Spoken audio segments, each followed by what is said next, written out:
11 IPS. Pada kesempatan kali ini, saya akan membahas tentang pelajaran sosiologi yang berjudul Dampak-dampak terjadinya konflik.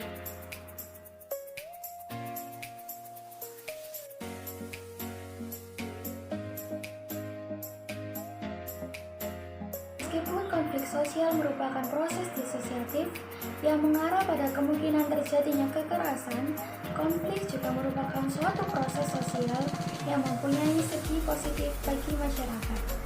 Konflik dikatakan positif jika tidak bertentangan dengan pola-pola hubungan sosial di dalam struktur sosial.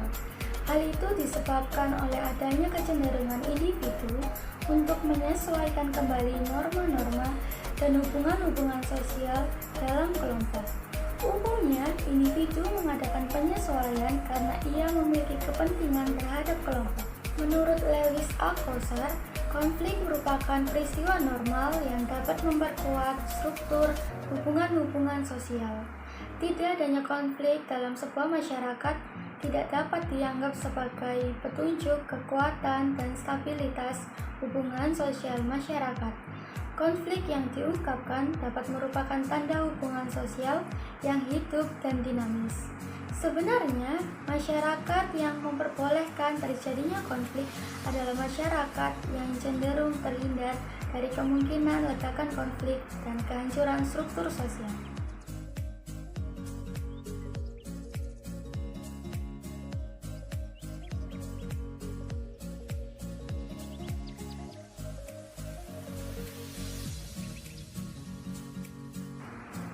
Segi positif suatu konflik adalah sebagai berikut.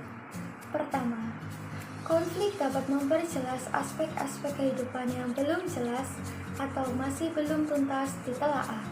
Sebagai contoh, perbedaan pendapat tentang suatu permasalahan dalam diskusi atau seminar biasanya bersifat positif. Perbedaan pendapat justru dapat memperjelas dan mempertajam kesimpulan seminar tersebut.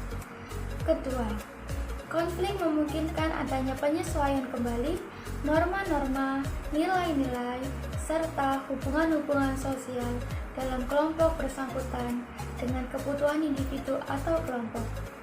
Ketiga, konflik meningkatkan solidaritas sesama anggota kelompok yang sedang mengalami konflik dengan kelompok lain.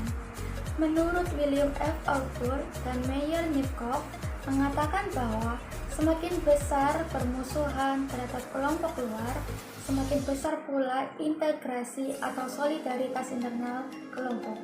Anggota-anggota kelompok akan bersatu untuk menghadapi musuh bersama mereka. Keempat, konflik merupakan jalan untuk mengurangi ketergantungan antar individu dan kelompok. Kelima, konflik dapat membantu menghidupkan kembali norma-norma lama dan menciptakan norma-norma baru.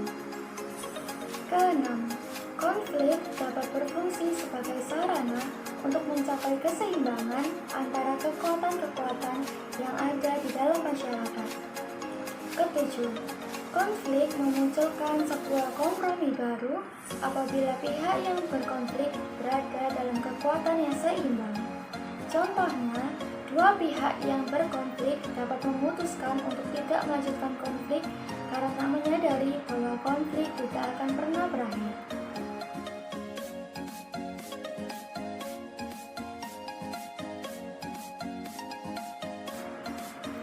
Segi negatif suatu konflik adalah sebagai berikut.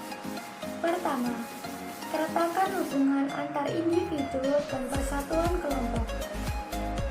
Kedua, kerusakan harta benda dan jatuhnya korban manusia.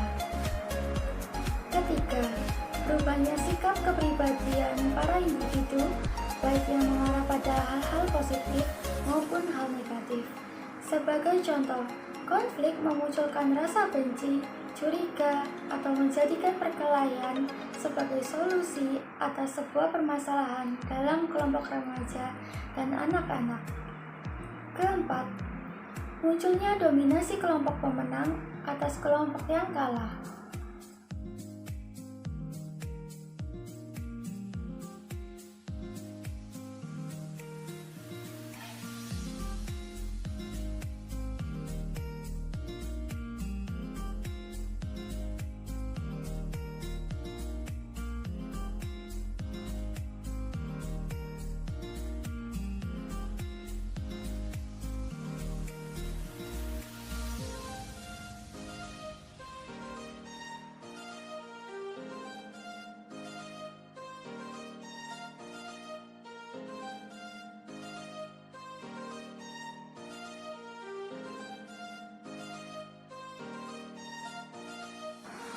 Demikianlah pembahasan kita kali ini tentang dampak-dampak terjadinya konflik.